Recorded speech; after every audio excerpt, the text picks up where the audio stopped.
All right, good morning once again. You may have noticed as you were coming into the building this morning, maybe the last Sunday and the Sunday before that, you were greeted by a very pleasant Nancy. And Nancy was begging and pleading, perhaps, for you to put a name on a list. We have a list of possible elders. And some of you, her pleading succeeded, and I've seen some names on the list, and that is good. But we decided what we're going to do too is we're going to talk about, when we're putting names on that list, just what are we expecting those people to do? Right? So we're thinking about elders or shepherds or overseers. And we want to talk about, as we're thinking about the type of people we want to see in that position or in that role, what's really a position of service. A lot of people think that leadership is a position of authority, but it's actually a position of service, where we serve one another, where elders serve us, where shepherds take care of their sheep. They don't have authority over them in some sort of authoritarian, dictatorial type of a way, but they have a service they're providing to keep the sheep safe. And so as we're thinking about names to put on that list, I want to think about the types of people we want to see doing those roles. And I want to start by saying that some of the first people you think of should be people who are already doing the things that a shepherd would do. Right? When you're picking the captain of your basketball team, typically what you're going to do is you're going to find the person who is working the hardest at playing basketball, is honing in their skills, is already honing in their leadership skills. They're already figuring out how to play the game. They're trying to figure out the mindset of the game, right? And those are the people that tend to rise to the top and say, that's the one that should be the captain, right? Or you have a cross-country team, and typically you find a person to captain that team who's already running. They're already running that course. They're already practicing. They're already conditioning. John knows what I'm talking about, getting ready for a marathon run. What you want to do is you want to find someone who's already preparing for that race. When it comes, when's your marathon? October 5th. Do you want to put your money on John or on Rob to run that marathon? You better not pick me. I can't run more than half a mile. It's 26 miles, right? 26.1 miles? 22? 26.2 miles. You don't pick me because I'm not already preparing. So as we think about who we would like to see do those things, we should already be picturing people who are already doing some of those things. Does that make sense? Like a shepherd, if you want to find someone to lead the sheep, you should find someone who's already acting like a shepherd. Now, we're going to look at, there's a tendency, I think, within churches to want to jump to the go-to passages of eldership. We're going to go to 1 Timothy, and we're going to go to Titus, and I want to slow down a little bit. I know that's not unusual for me. I want to slow down a little bit. I want to think about a story that maybe you haven't really thought of when you think about what it means to be a shepherd. Because again, I think we conflate it with some sort of authoritarian type of a position where someone's just in charge of everyone and everyone's got to do what they say. That's not what we're looking for. We're looking for people who are there to serve and lead, but lead through service, lead through love. That's what we're looking for. So we're going to look at John chapter 10. It's saying here that I've got no signal. How about that? I'm going to turn it off and turn it on again and see if that did it. Is anyone back there at the computer? Because now we are going to be stuck on this slide for a while because this clicker's not working.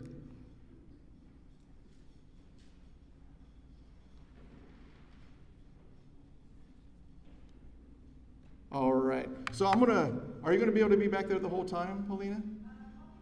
Okay.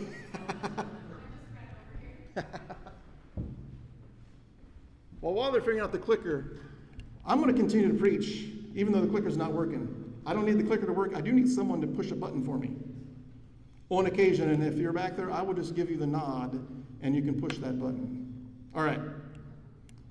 So Jesus is beginning to talk. He talks about the Good Shepherd, and this is a passage probably a lot of us are familiar with. We kind of know what's said here, but there are some common misunderstandings about this passage, which I hope will illuminate and clarify here. But I also want to look at when Jesus talks about being a good shepherd, what kind of qualities does a good shepherd have? So as we're considering people to nominate or put on a list for people to shepherd us, these are the types of things we should be looking for. Not perfect. You're not going to. They messed up once. That's fine. We all mess up more than once. But the trajectory, the type of person they are. Very truly, I tell you, Pharisees. Jesus is already talking to people who are supposed to be leading. Amen? When he talks to Pharisees, he's talking to people who are already supposed to be shepherding the sheep of God's flock, right? They're already supposed to be in charge. He says, very truly, I tell you, Pharisees, anyone who does not enter the sheep pen by the gate, but climbs in by some other way, is a thief and a robber. Now, I want to bring this point up a couple of times. Jesus is not referring to Satan. He's referring to Pharisees. How do we know? Because he says, I'm telling you, Pharisees. That's how we know he's talking to Pharisees. That's how we know he's talking about Pharisees. He's saying, you are in positions of leadership, but you're not supposed to be. You came in another way. You found your position another way. God did not pick you. Next slide, please. The one who enters by the gate is the shepherd of the sheep.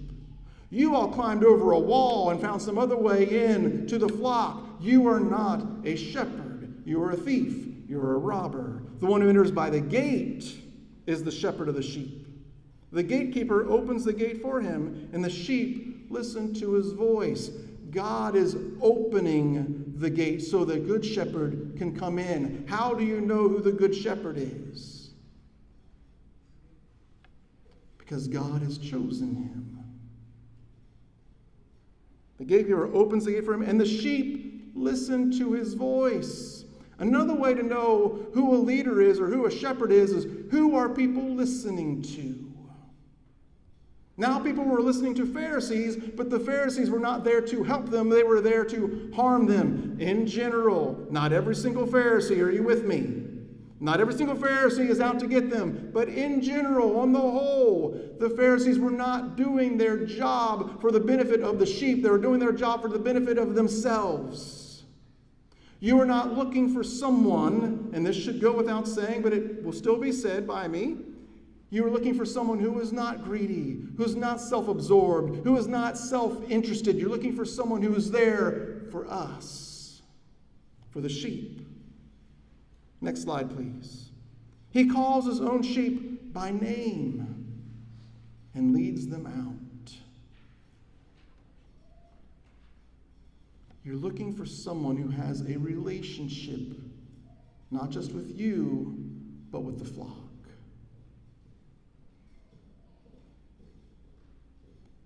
I already know the answer to this question, but do you know the name of every person here? Oh, no, you don't, and that's fine. Start to get to know each other. Build relationships with one another. Hang out with each other outside of these walls. Spend time together. The shepherd is going to be a person who is taking the time to invest in you. He knows your name. He knows what you're going through. He knows where you're at in life, and he cares for you. When he has brought all of his own, he goes on ahead of them, and the sheep follow him because they know his voice. It is very easy to follow someone when you know that they know you. You know that they care about you. You know that they have your best interest in mind. It's hard to follow someone when you don't trust them. So a shepherd is going to be someone who God has called, who is investing time and energy in you because they love you. And when you follow them, you know that you're following them because they're taking you in the right direction that's best for you. They're giving you the right advice that's best for you. They're giving you godly advice that's best for you. And how do they know it's best for you? Because they know you. I can't emphasize that point enough. They know you and you know them. And they know God. They don't fully understand God, but they know God. God let them in. Next slide, please. They will never follow a stranger. In fact, they will run away from him because they do not recognize a stranger's voice. Next slide. Jesus used this figure of speech, but the Pharisees did not understand what he was telling them. They don't understand what he's trying to say to them. He is telling them, you are not the people chosen by God to lead God's people. I am. Next slide. Jesus said again, very truly I tell you, I am the gate for the sheep. All who have come before me are thieves and robbers, but the sheep have not listened to them. Again, who are the thieves and the robbers? The Pharisees are. How do the Pharisees lead? Not by example. Remember Jesus said? I tell you, do what they say, but don't do what they do. You're looking for a person who is consistent in their message and their life. Again, not perfect. You can't say, I was going to put up so-and-so's name, but there was this one time 3 years ago when you too, everybody, right? You're looking for a person who is consistently walking the talk. All who come before me are thieves and robbers, but the sheep have not listened to them. Jesus is referring now to his own disciples and how they're not following the ways of the Pharisees. Next slide. I am the gate. Whoever enters through me will be kept safe. They will come in and go out and find pasture. Next slide. The thief comes only to steal and kill and destroy. I have come they may have life and have it to the full. This is one of those verses that gets so misunderstood. We always read this verse with John 10:10. That's Satan. No, that's a bad leader. Now, Satan is a bad leader. I'll give you that. But Jesus is not talking about Satan. He's talking about bad leaders. Someone who's only interested in their own gain. Someone who will use you and manipulate you to get what they want. Generally, when people are in positions of power, there is a tendency and a temptation for them to want to exploit that position. And Jesus says that is what the Pharisees have been doing, and that is the wrong kind of shepherd. That's not a shepherd, that's a thief. Let's not pick any thieves. Amen? Jesus said, I have come that they can have life and have it to the full. Again, you want someone who is there for you, who cares for you, who loves you, who will go to the doctor's office with you, who will go to the hospital with you, will be there at your house when you're in need, will be there to celebrate when things are going great. You want someone who's there that's with you and wants the best for you. Next slide. Jesus says, I am the good shepherd. And this might be the hardest characteristic of all. The good shepherd lays down his life for the sheep.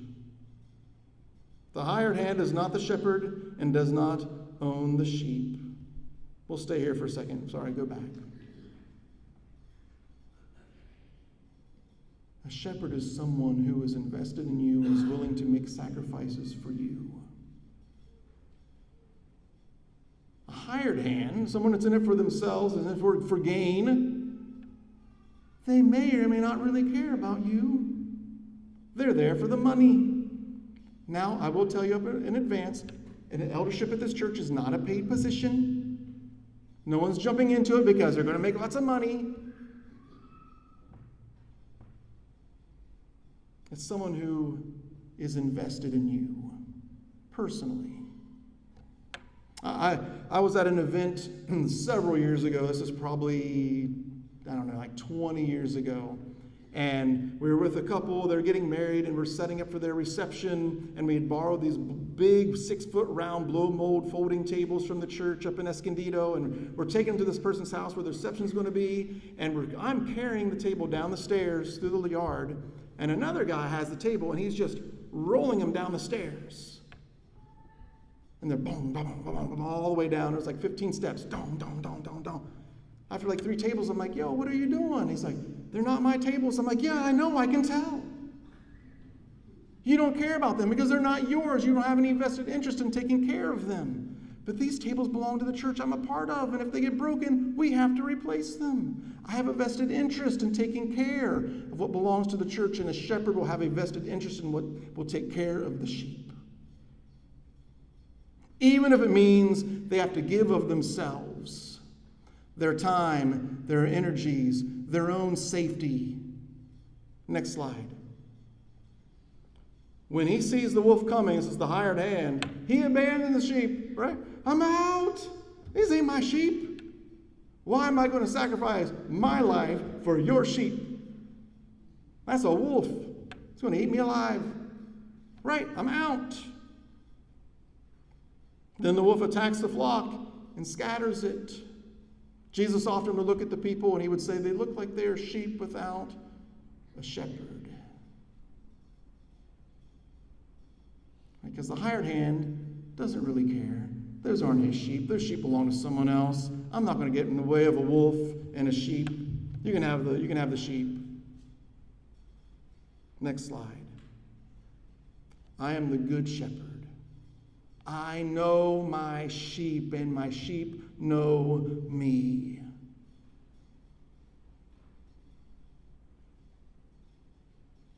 If you're thinking about saying, I think I would like to be an elder,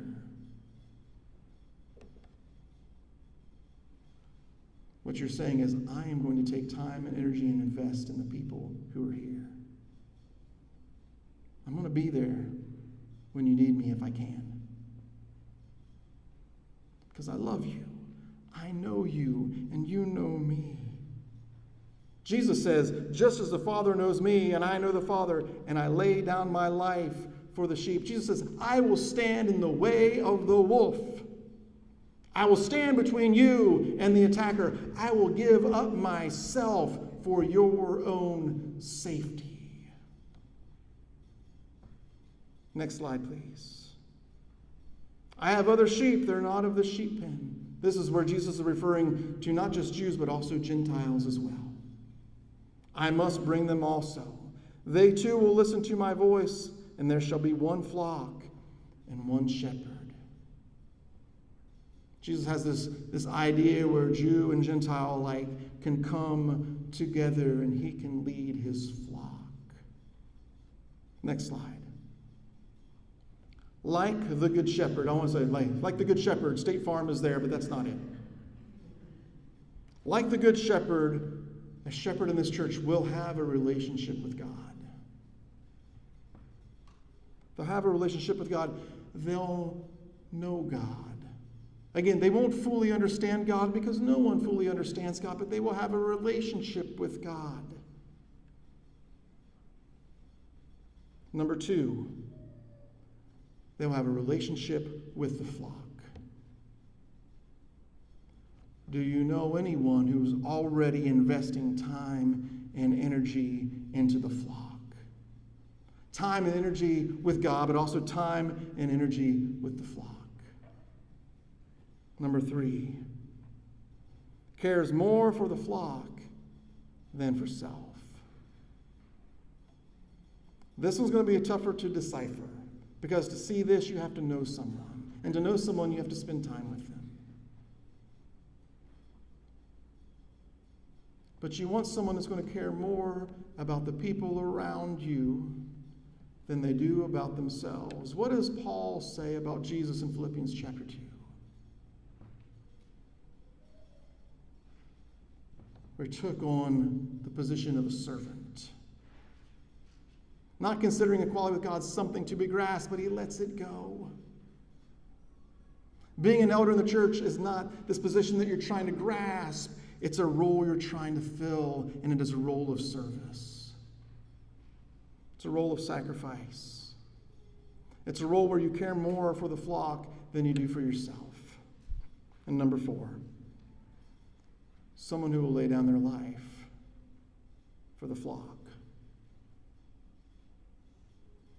Now you might be thinking, ooh, I guess I don't want to be an elder then. This last line, this is actually an everybody line.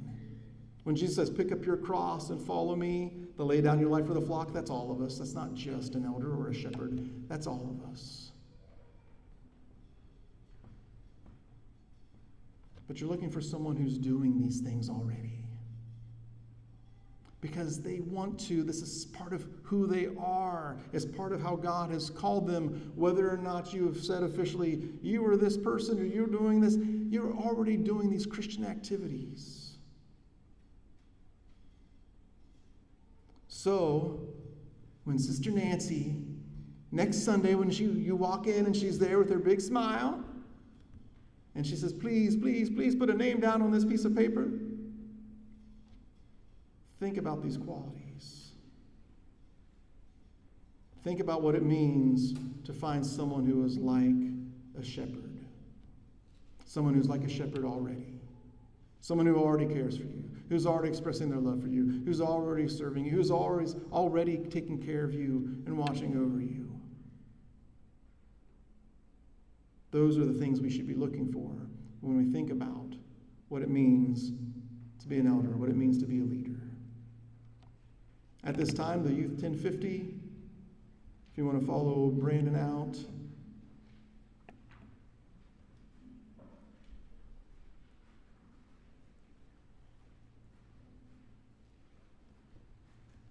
See, some of you don't know this, but part of what Brandon does is he takes my sermon and he turns it into questions for youth. So good luck, Brandon.